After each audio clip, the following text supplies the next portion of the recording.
Bueno, tengo aquí una C que no sé quién es.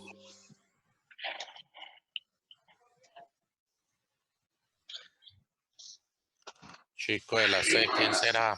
¿Camilo o quién será? ¿Cómo se llama? Sí, a ver, vean. Una C que hay aquí que no me quiere poner la cámara.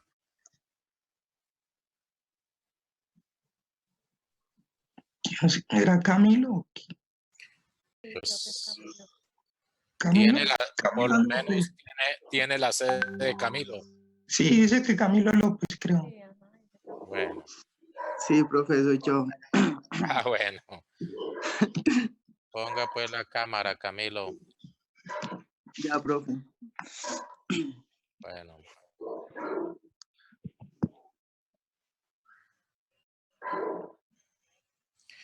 Bueno, la clase de hoy vamos a hablar de ciclo menstrual.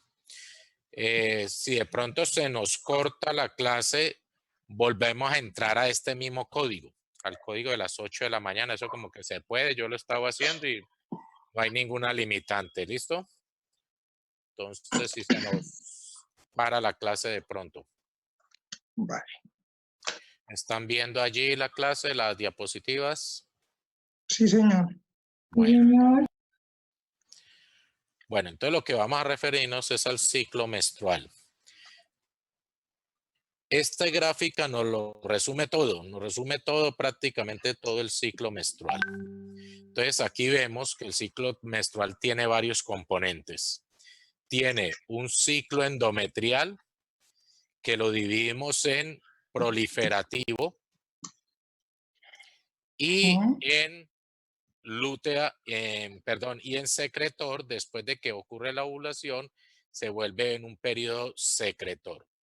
Entonces, cada vez que vayamos a hablar de ciclo endometrial, tenemos que hablar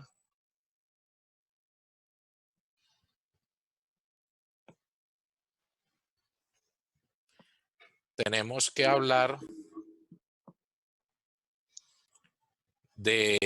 el ciclo endometrial de fase proliferativa y fase secretora.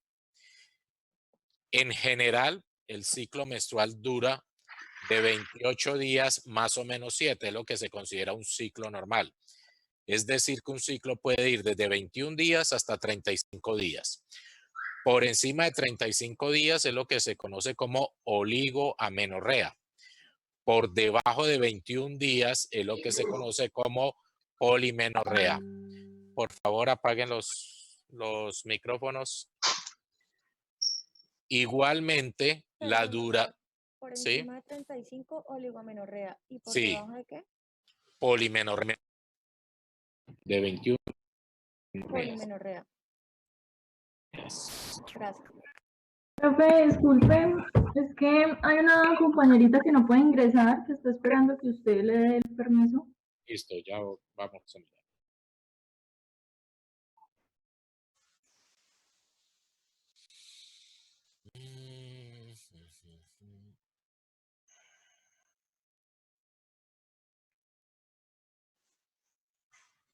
Pues aquí no la tengo. ¿Qué compañerita era? No me aparece. Doctor, buenos días, ya pude entrar, ya. Ah, bueno, listo. Gracias. Bueno. Dame un momentico que...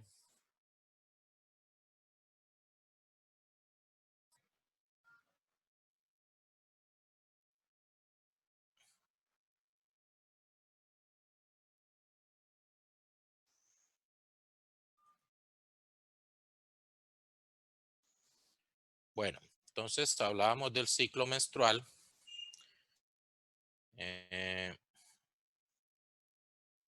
Que tenía una fase endometrial, la cual era proliferativa hasta la ovulación, y después de la ovulación una fase secretora hasta que llega el momento de la escamación y es donde ocurre la menstruación. Para comenzar nuevamente el ciclo proliferativo, ovulación, secretor y en menstruación nuevamente. Tenemos un ciclo ovárico en la cual esa primer fase antes de la ovulación se llama la fase folicular. y su función o su proceso es que estos folículos van a ir creciendo, se van a ir desarrollando, se coge una cohorte de folículos y en esa cohorte de folículos,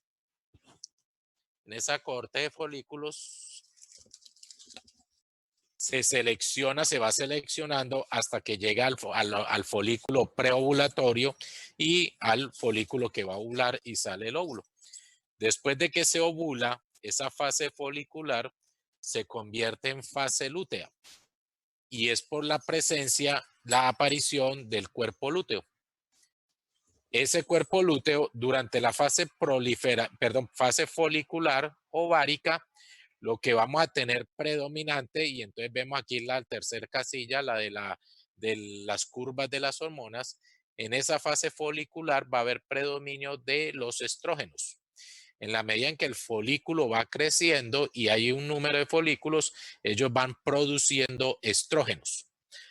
Llega a haber un pico grande de estradiol que antecede, cuando ya vemos la cuarta gráfica, a las gonadotropinas, antecede al pico preovulatorio de la LH. Y este pico preovulatorio de LH antecede a la ovulación. De hecho, se sabe que este es el que genera la ruptura del folículo y la salida del óvulo. Todo esto ocurre en la fase folicular. Entonces, la fase folicular es predominantemente estrogénica. Después de que ocurre la ovulación, aparece el cuerpo lúteo.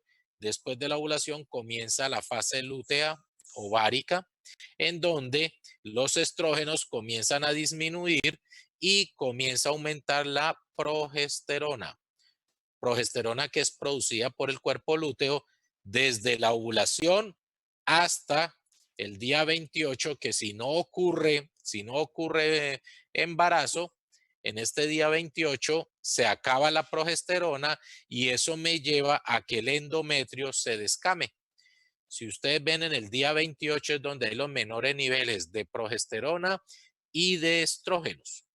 Entonces, al caerse los niveles de estas dos hormonas, el endometrio, que está haciendo ese estímulo que ha estado teniendo, es a partir de estrógeno y progesterona, pero cuando se acaba esas dos hormonas, se disminuyen, entonces el endometrio se descama. Entonces, la menstruación ocurre por una caída de las hormonas estrógenos y progesterona, ¿sí?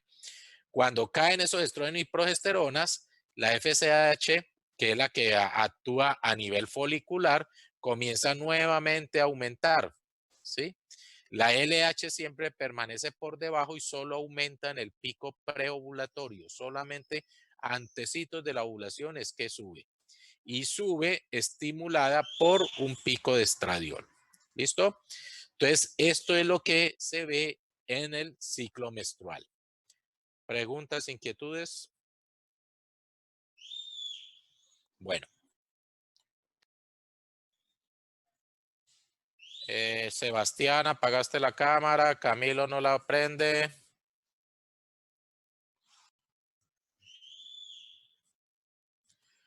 Bueno. Hablábamos ya de que el ciclo menstrual dura de 28 días, más o menos 7, que más o menos la duración de esa menstruación es de 4 días, más o menos 2, y que debe haber un volumen entre 20 a 60 mililitros. Si tengo un volumen mayor de 60 mililitros, es lo que se denomina hipermenorrea, y si tengo menos de 20 mililitros, hipomenorrea. Pero esa terminología la cambia un poquito en la última revisión que hizo la FIGO. Perdón. En la última revisión que hizo la FIGO, y lo cambió fue por alteraciones menstruales. Entonces uno habla de menstruaciones abundantes o menstruaciones escasas. Pero normalmente era el término que se usaba para la cantidad de la menstruación. Bueno, hay unas alteraciones fisiológicas del ciclo menstrual. Entonces ya vimos cuál es el ciclo menstrual normal, 28 días más o menos 7 y una duración de 4 días más o menos 2 y una cantidad de 20 a 60 mililitros. Pero hay unas épocas en donde las menstruaciones se alteran Y esas menstruaciones alteradas son fisiológicamente normales. Y es lo que vemos allí. En los 3 primeros años, siguiendo a la menarquia,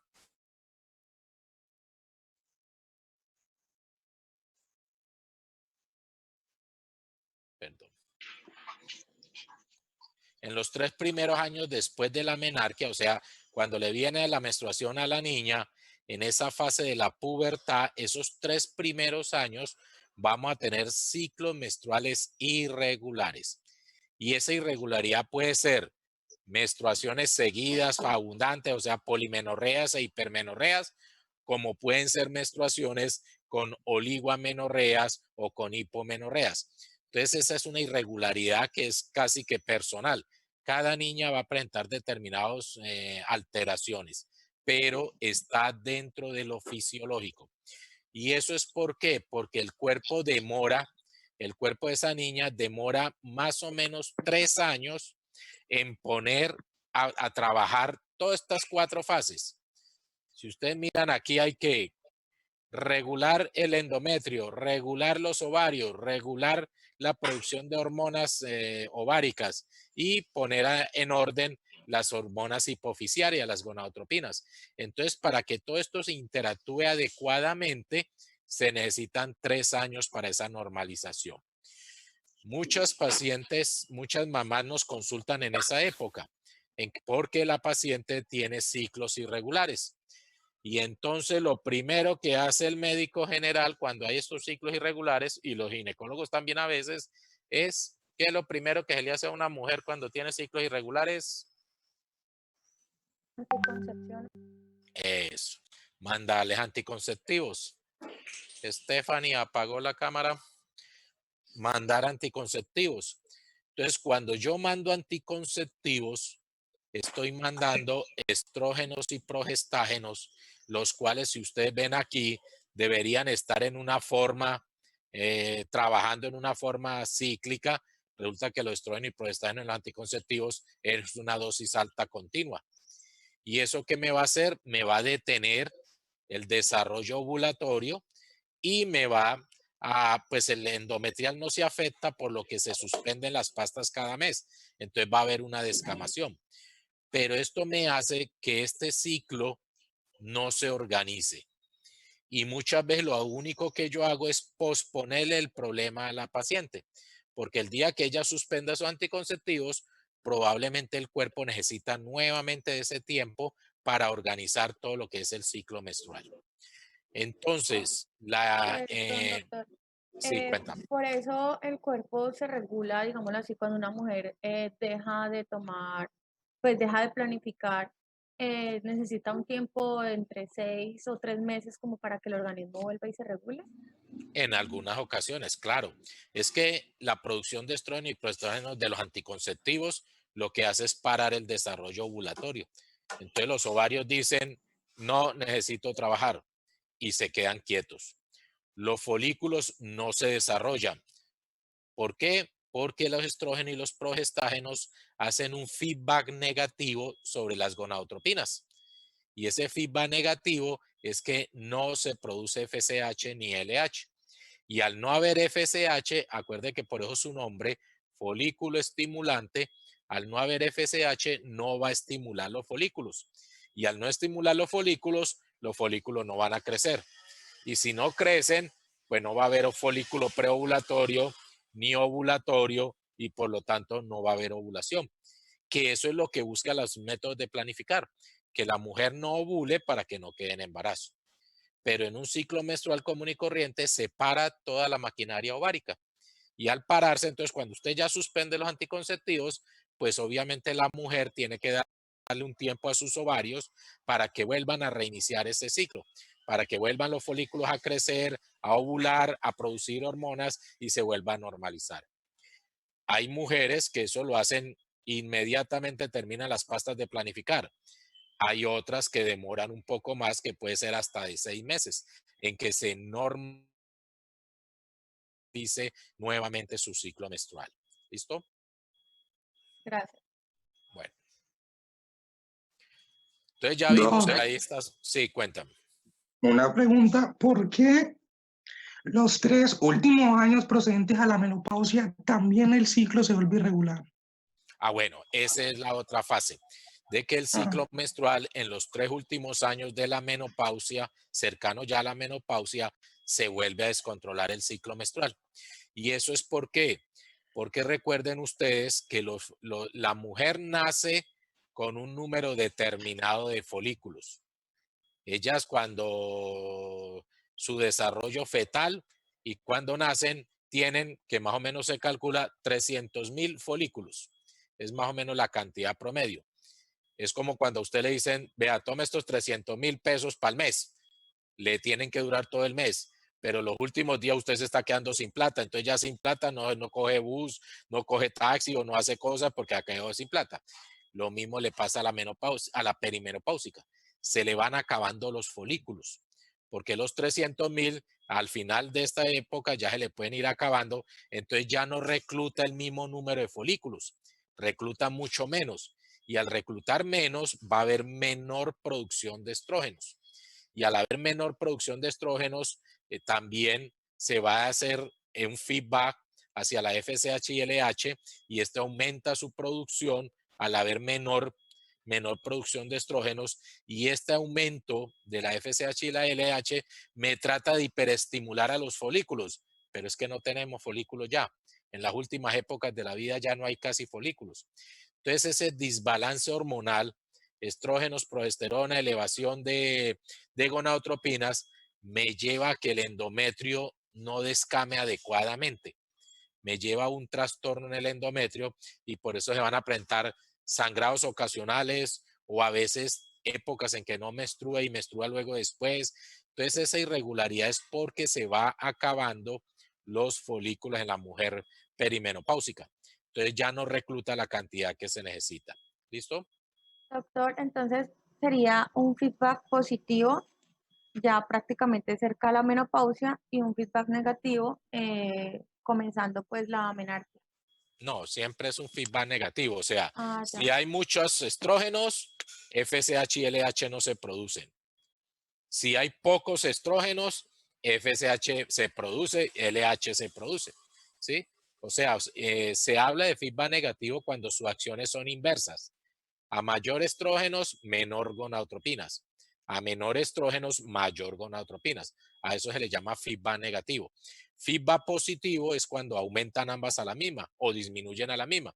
Si yo dijera a mayor estrógeno, mayor gonadotropinas, hablaría de un feedback positivo. Aquí no, aquí el feedback siempre es negativo. ¿Listo? Gracias. Bueno. Entonces aquí sacamos para correlacionar la fase folicular preovulatoria que se va a ser similar a la fase proliferativa endometrial. Esta fase tiene un gran problema y es que se supondría que debe durar 14 días, pero no es cierto. Es la fase que donde se puede tanto demorar más como demorar menos. Entonces, no hay un tiempo exacto o fin que se deba hacer. Diferente a lo que pasa con la fase lútea posovulatoria y la fase secretora endometrial. Esta fase sí es estrictamente demora 14 días. Esto es lo que me hace que la forma de planificar que muchos usan, que es el famoso método del ritmo, donde van llevando las cuentas de los ciclos y más o menos calculan cuál es el periodo no fértil y en esas épocas que tienen relaciones, sea bastante poco certero. Porque la fase secretora sí demora 14 días, pero la fase proliferativa y folicular puede demorar o más o menos. Entonces, muchas veces dentro de las cuentas que tiene la paciente, no tiene en cuenta, por ejemplo, que la paciente tuvo un estrés severo y eso lo que hizo fue acortar la fase proliferativa y la fase folicular. Entonces, la paciente ovula antes de tiempo y al ovular antes de tiempo, la paciente puede creer que es su tiempo no fértil y tener relaciones. Entonces, por eso el método del ritmo no es aconsejable porque el ciclo, tanto el ciclo ovárico como endometrial, tienen una fase irregular que es la primera fase, que no tiene el mismo duración de tiempo. Vamos a hablar algo de los ovarios, que son los tipos de la película aquí con los que producen las hormonas. Sabemos que su tamaño es de 2 a 5 centímetros de longitud, de 1.5 a 3 de ancho y de 0.5 a 1.5 de grosor. También sabemos que el ovario tiene, digámoslo así, como 3 capas. Una capa externa, que es la parte exterior, en donde está todo el epitelio germinal y donde se desarrolla todo esto de la foliculogénesis, de donde aparecen unos folículos primordiales, pasan a folículos primarios, luego a folículos secundarios y por último terminan en folículo preovulatorio. Y este folículo preovulatorio es el que se rompe, produce la ovulación y este óvulo sale y este folículo que se rompe pues se convierte en el cuerpo lúteo, el cual si no hay embarazo termina como un cuerpo albicans atrófico. Esto es lo que ocurre en la capa externa del ovario donde se encuentra ese epitelio germinal.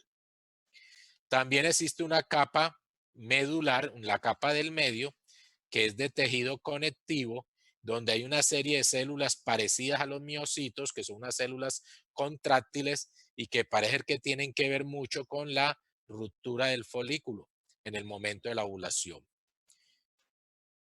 Esa capa medular, que se considera la médula, y en esa capa medular tenemos el hilio, por donde entran los vasos, tanto linfáticos, arteriales y venosos, y los nervios al ovario.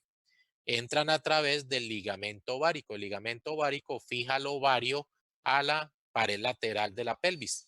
Y ese ligamento ovárico es aprovechado para ir por allí la arteria ovárica, salir la vena ovárica y entrar los nervios que inervan el ovario.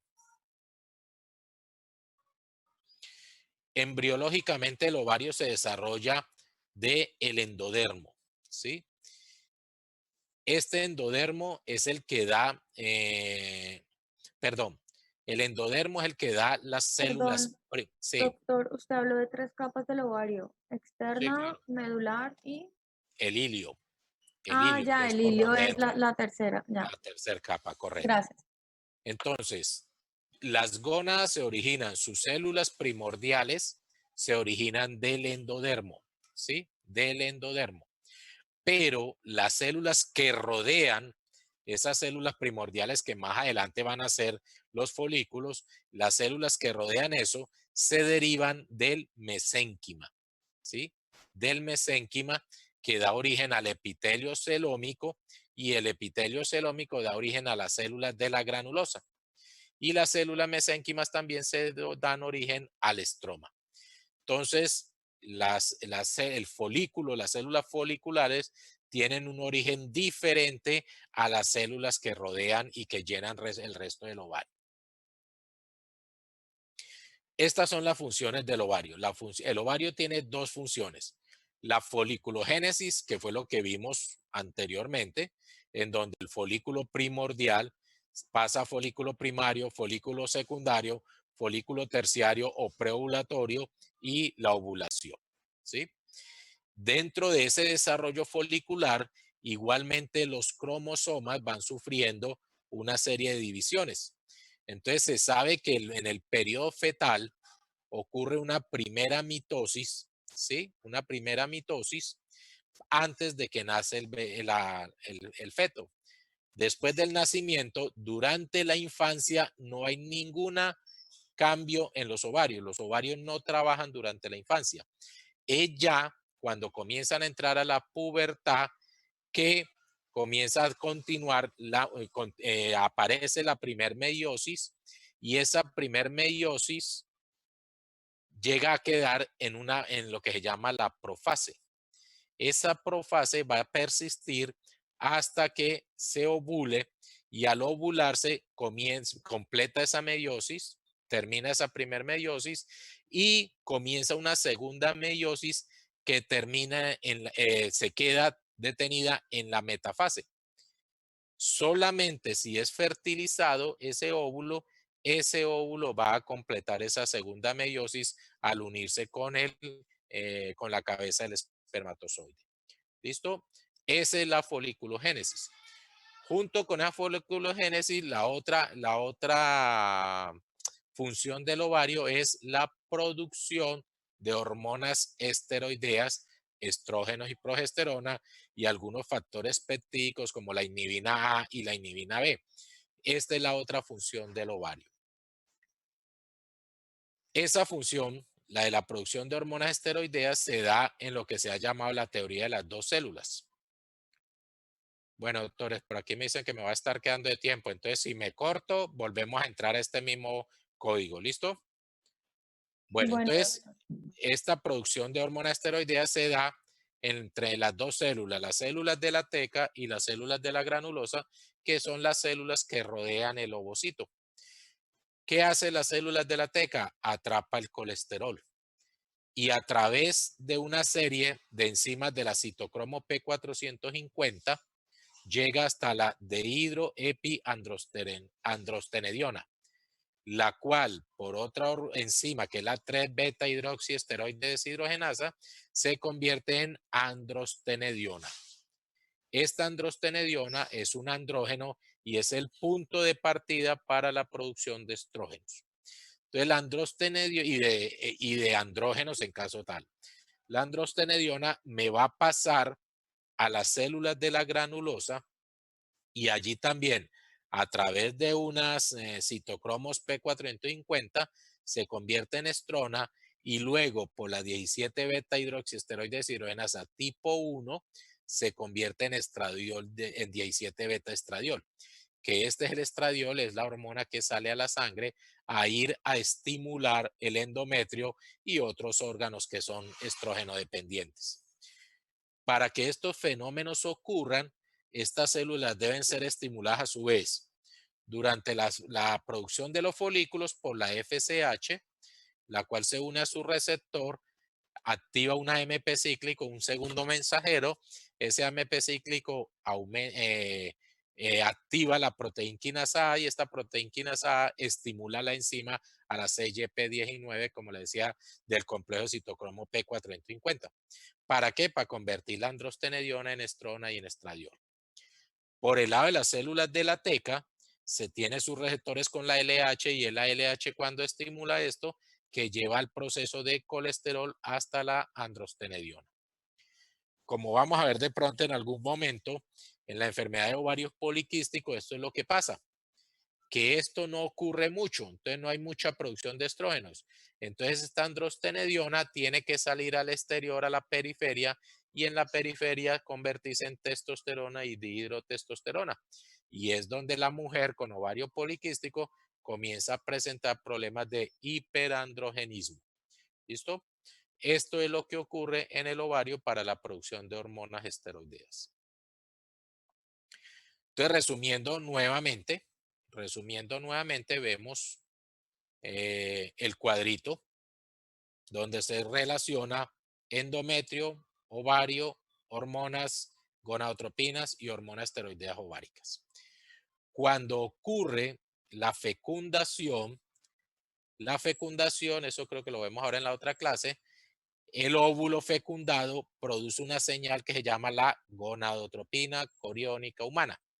Es una hormona producida por ese folículo fecundado y esa gonadotropina coriónica humana va a venir aquí al cuerpo lúteo a decirle al cuerpo lúteo ya no se atrofie, al día 28 ya no se atrofie, sino que siga trabajando y siga produciendo progesterona, porque eso lo necesitamos para sostener el embarazo.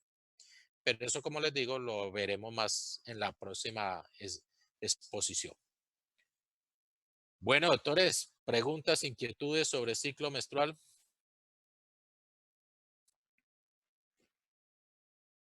Profe, una pregunta. Sí. Entonces, las células de la teca y las células de la granulosa las encuentro en el ovocito. En el folículo. Pues es decir, son las células que rodean el folículo. ¿Sí? Ustedes van a oír cuando ustedes revisan el óvulo, está rodeado por una serie de células.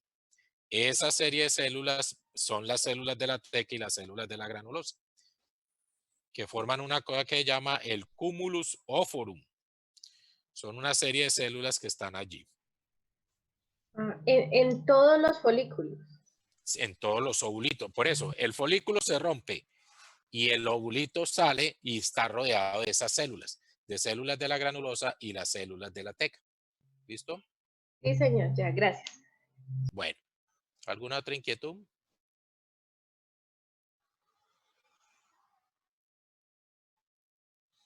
¿Ninguna? Bueno, chicos, entonces aprovechemos este espaciecito y entramos nuevamente al código en 5 minutos. ¿Sí? 5 minutos, entramos nuevamente a este mismo código. Entremos a este primer código que veo que todo está, que funciona igual. ¿Listo? Bueno, señor, gracias. Bueno, chicos, en 5 minutos nos vemos entonces.